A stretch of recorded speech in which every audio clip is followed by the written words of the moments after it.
On April 23, 1943, Sergeant Richard Hayashi types a letter to Miss Evelyn Corrie of Waterloo, Iowa. The letter is Richard's first since being stationed overseas in the Southwest Pacific Islands.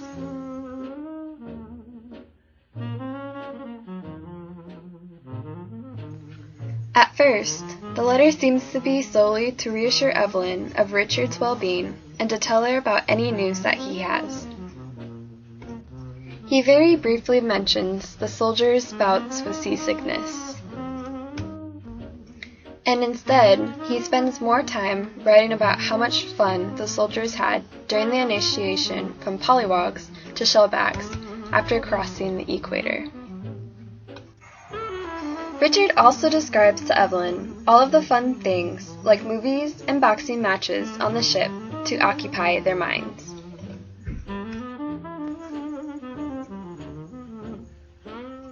Towards the end of the letter, however, Richard's worries about the war begin to surface. He states how the gaiety that once prevailed in his hometown of Stockton, California, is gone.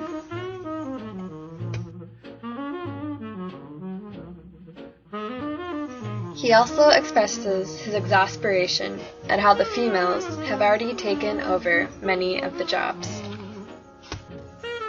While the letter to Evelyn began as a way for Richard to reassure her how well he was doing, by the end, his cheerful pretenses fade away, and the letter becomes a way for Richard to express his worries and fears about the war without explicitly having to state them. Richard's letter comes just 14 months after President Roosevelt signed a wildly fear-based executive order. Beginning in February of 1942, Japanese Americans living near the Pacific coast were forced to live in internment camps under fears that they were Japanese spies.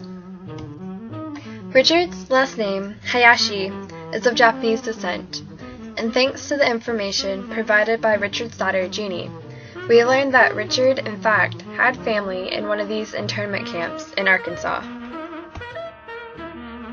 In light of this information, Richard's masked worry about the war in his letter seems even more emotionally complex.